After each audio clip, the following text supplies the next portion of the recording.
Good morning student. आज हम लोग पढ़ेंगे MS एक्सेल 2013 के बारे में। MS एक्सेल क्या है? MS एक्सेल हमारा एक स्प्रेडशीट सॉफ्टवेयर है, स्प्रेडशीट प्रोग्राम है। ये किस फॉर्म में? ये डाटा स्टोर करता है रो एंड कॉलम के फॉर्म में। इसमें हम लोग क्या क्या कर सकते हैं? MS एक्सेल हमारे लिए बहुत ही यूजफुल सॉफ्टवेयर है। इसमें हम हर एक तरीके का कैलकुलेशन कर सकते हैं, डाटा मैनेजमेंट कर सकते हैं, चार्ट्स बना सकते हैं। जितना भी कैलकुलेशन होता है फॉर्मूला के द्वारा हम लोग आसानी से इसके वर्कशीट पे परफॉर्म कर सकते हैं। माइनस, प्लस, मल्टीप्लिकेशंस, परसेंटेज वगैरह सब कुछ। ये डेटा को आसानी से इसमें हम लोग डेटा की जो वैल्यू होती है वो बहुत अच्छी तरीके से पुट करता है और ये अच्छी तरीके से डेटा को एनालाइज भी करता है। इसलिए डेटा मैनेजमेंट भी इसमें हम बहुत अच्छी तरीके से कर सकते हैं। और इसमें हर एक तरीके के चार्ट्स उपलब्ध रहते हैं। चार्ट्स क्या है? The pictorial representation of A data is called chart.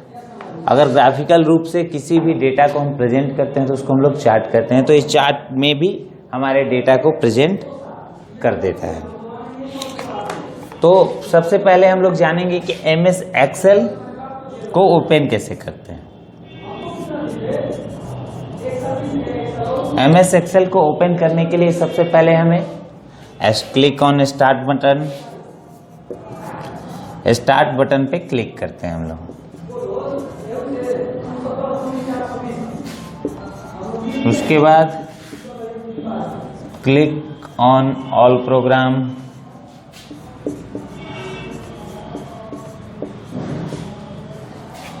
इसके बाद हम लोग क्या करते हैं?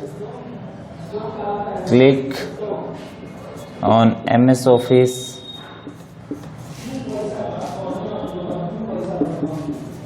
फिर क्लिक ऑन MS एक्सेल। हमारा MS एक्सेल ओपन हो जाता है।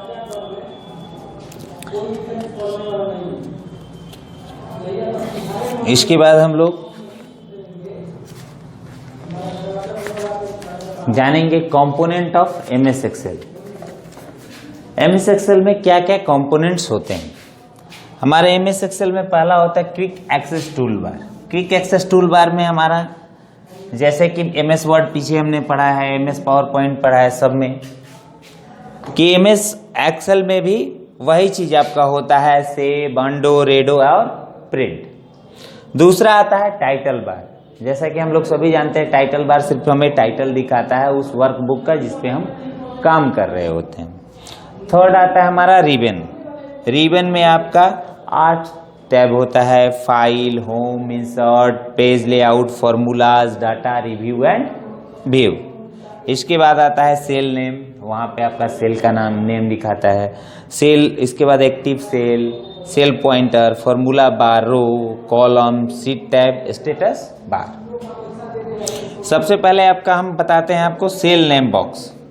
सेल नेम बॉक्स क्या होता है? It display the name of the active cell और सेल रेफरेंस। जिस सेल पे काम कर रहे होते हैं इसको हम लोग क्या बोलते हैं? ये हमारा A1 सेल हो गया। सेल किसे कहते हैं? Combination of row and column is called cell. तो ये हमारा हो गया रो, ये हो गया हमारा कॉलम, ये दोनों का कॉम्बिनेशन। तो A1 हो गया। तो इस पे अगर काम कर रहे हैं तो आपका हमें उसमें दिखाएगा सेल नेम बॉक्स में। इसके बाद आता है एक्टिव सेल। तो जिस सेल पे हम काम कर रहे होते हैं वो हमारा एक्टिव सेल होता है। इसके बाद आता है फॉर्मूला बार जिसमें हम लोग फॉर्मूला इंटर करते हैं।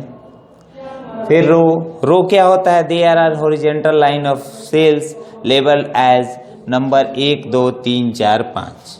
ये हो गया हमारा रो, ये हो गया हमारा कॉलम। और इन दोनों के मेल को क्या बोलते हैं हम लोग? सेल। अब देखिए इसमें 3 से 4 तरीके के टर्म्स होते हैं अलग अलग। फर्स्ट हमारा होता है workbook.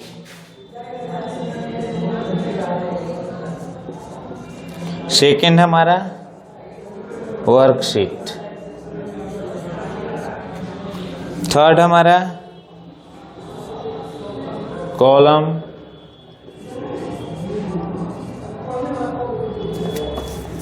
Fourth row, fifth cell, फिर cell reference and cell range. ये हमारे कुछ टर्म्स होते हैं। फर्स्ट, वर्कबुक क्या है? जो भी फाइल पे हम काम कर रहे हैं या जो भी एक्सेल की फाइल होती है उसको हम वर्कबुक में के नाम पे जानते हैं। वर्कशीट क्या है? Worksheet is collection of cell of the form of row and column. Worksheet cell का कलेक्शन होता है रो एंड कॉलम के फॉर्म में। इसके बाद आता है हमारा कॉलम। कॉलम क्या है? Column are arrange vertically, column हमारा वर्टिकली अरेंज रहता है और ये लगभग इसका टोटल नंबर ऑफ कॉलम्स होता है हमारे यहाँ 16,384 यानी 16,384। इसके बाद आता है हमारा रो। रो आर अरेंज हॉरिजॉन्टली, हमने आपको पहले ही बताया कि रो हॉरिजॉन्टली अरेंज होता है और कॉलम हमारा वर्टिकली अरेंज होता है। हमारे यहाँ टोटल रो, एक वर्कशीट में टोटल रो होते हैं 10,48,576। इसके बाद आता है हमारा सेल। तो सेल क्या होता है? Intersection of row and column. Cell is the intersection of row and column, जहां पे हम लोग अपने डेटा इंटर करते हैं, कुछ भी टाइप करते हैं, फॉर्मूला टाइप करते हैं। उसके बाद आता है हमारा cell reference. Cell reference is the column letter and the row number that identify a single cell. Single cell को आइडेंटिफाई करने के लिए हमें सेल रेफरेंस की जरूरत पड़ती है। जैसे मान लीजिए कि पहला हमारा होता है सेल रेफरेंस, फर्स्ट हमारा सेल होता है A1 एंड लास्ट सेल हमारा होता है XFD104857 ये हमारा फर्स्ट होता है, ये फर्स्ट और ये लास्ट, इससे ज्यादा नहीं हो सकता है।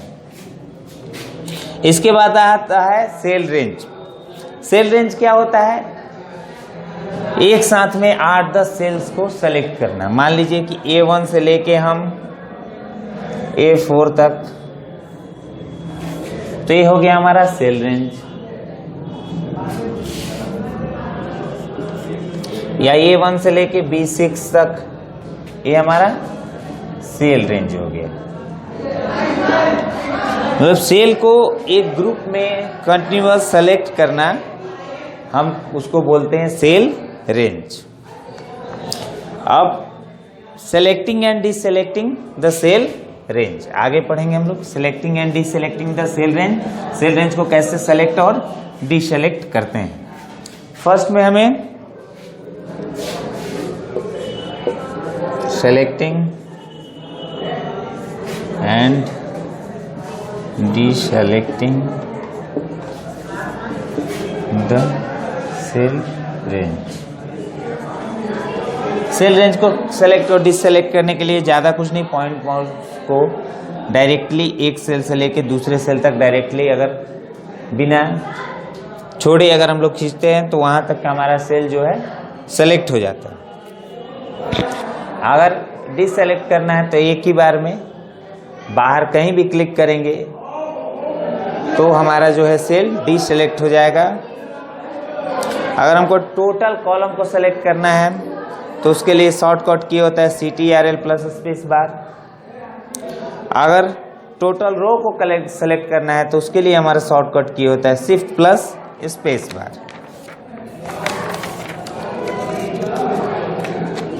अगर मान लीजिए हमें to select a range of cell, कैसे सेलेक्ट करेंगे?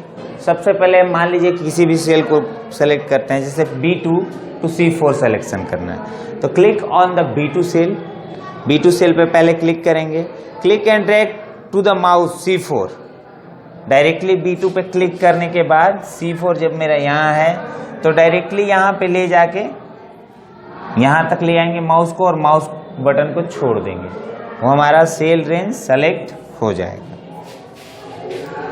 अगर हमें पूरे वर्कशीट को सेलेक्ट करना है तो CTRL+A प्रेस करेंगे, हमारा टोटल का टोटल वर्कशीट सेलेक्ट हो जाएगा। यहाँ पे आपके कुछ शॉर्टकट्स दिए हैं, आप इन्हें याद कर लेंगे। अब चलते हैं हम लोग एंटरिंग डाटा, डेटा को कैसे एंटर करते हैं।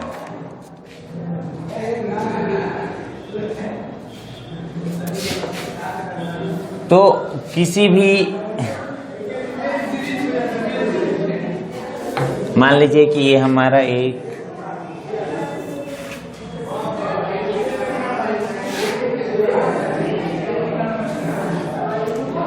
स्प्रेडशीट है,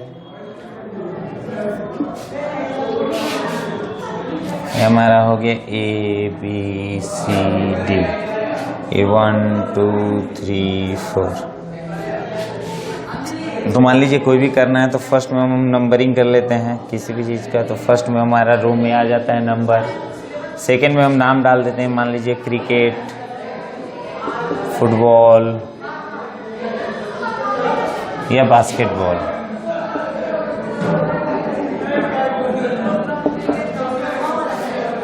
अब कितने बच्चे खेलते हैं, ऐसे करके हम लोग एंटर्ड डेटा करते हैं।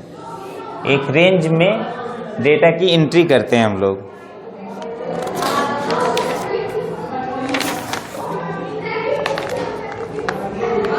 अगर हमें सेल कंटेंट को फिर से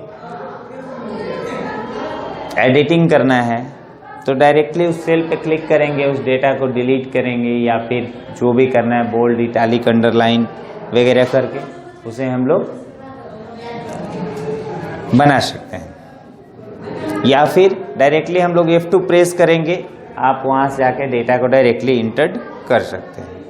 और किसी भी वर्कबुक को सेव करने के लिए हमें क्या करना पड़ता है, मान लीजिए वर्कबुक बना दी है, इसको सेव कैसे करेंगे।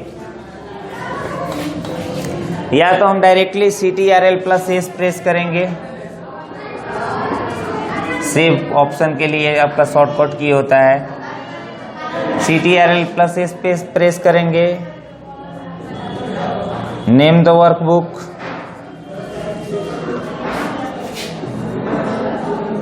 फिर सेव, हमारी वर्कबुक सेव हो जाएगी।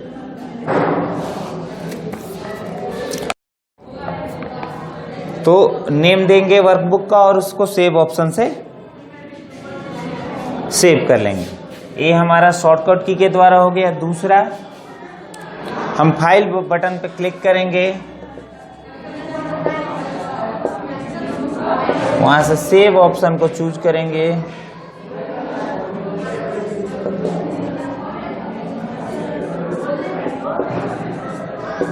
इसके बाद एक डायलॉग बॉक्स अपीयर होगा, उसमें हम नेम देंगे,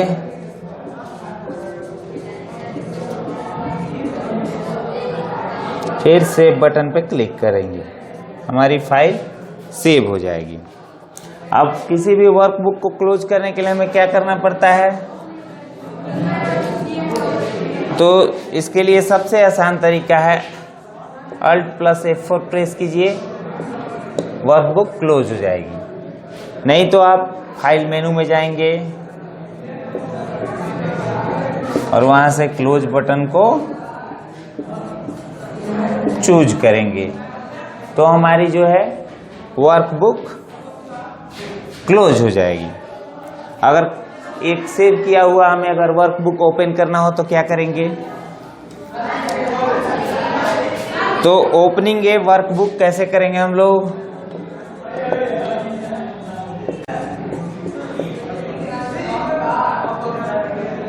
फर्स्ट में हम लोग फाइल में जाएंगे,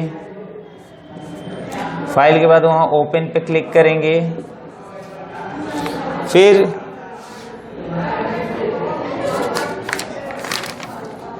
ओपन पॉइंट के साथ आपका एक रिसेंट बुक में दिखाई देगा, तब क्लिक ऑन ब्राउज बटन करेंगे,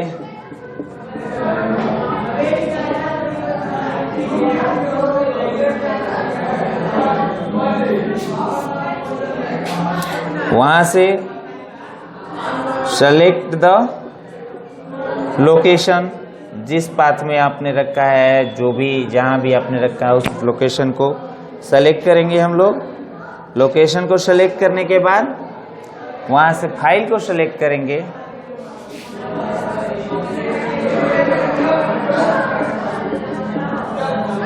फाइल को सेलेक्ट करने के बाद ओपन बटन पे क्लिक कर देंगे, हमारी जो है वर्कबुक ओपन हो जाएगी। अगर हमें नया वर्कशीट एक ऐड करना है, मान लीजिए कि हमारे में 3 ही है, एक नया वर्कशीट ऐड करना है, तो हम क्या करेंगे? इसके लिए आपको ज़्यादा कुछ नहीं करना है। आपके नीचे में ही शीट 1 लिखा होगा, वहाँ पे पढ़ेंगे एडिंग ए वर्कशीट, वहाँ शीट 1 लिखा रहेगा। यहीं पे आपको एक प्लस का ऑप्शन बना रहेगा, आप यहाँ पे सिर्फ क्लिक करेंगे, देखेंगे कि शीट 1 के साथ शीट 2, फिर अगर प्लस का ऑप्शन वहाँ पे आगे बन जाएगा। इस तरीके से आप इसमें वर्कशीट कर सकते हैं, या फिर आप डायरेक्टली शिफ्ट प्लस F11 दबा के भी आप नया वर्कशीट ऐड कर सकते हैं। अब हम लोग इस चैप्टर का ऑब्जेक्टिव टाइप क्वेश्चन आंसर्स करेंगे। आपका फर्स्ट है चूज द करेक्ट आंसर। इसमें आपका फर्स्ट में होगा ए, सेकंड में सी, थर्ड में बी, फोर्थ में सी एंड फिफ्थ में डी। सेकंड है आपका fill in the blanks.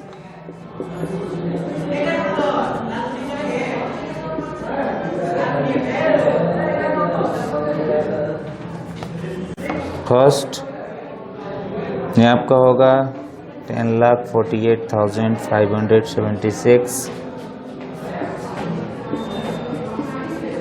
Active cell. Third formula bar. Fourth shift plus space bar and fifth में होगा आपका CTRL प्लस स्पेस बार। जिसके आपका बाद सी है टिक द करेक्ट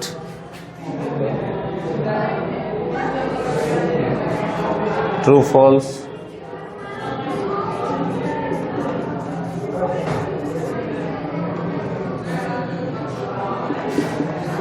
फर्स्ट होगा आपका true, second false, third true, fourth true and fifth is also true. आपका लास्ट है ई, मैच द फॉलोइंग।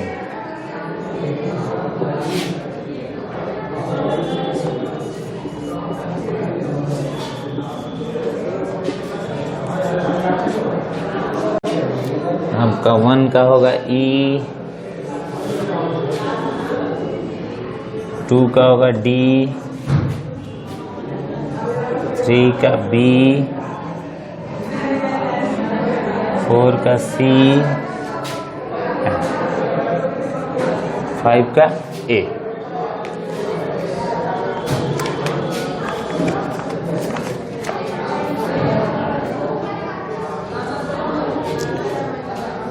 आप इसको कंप्लीट कर लीजिएगा। Thank you.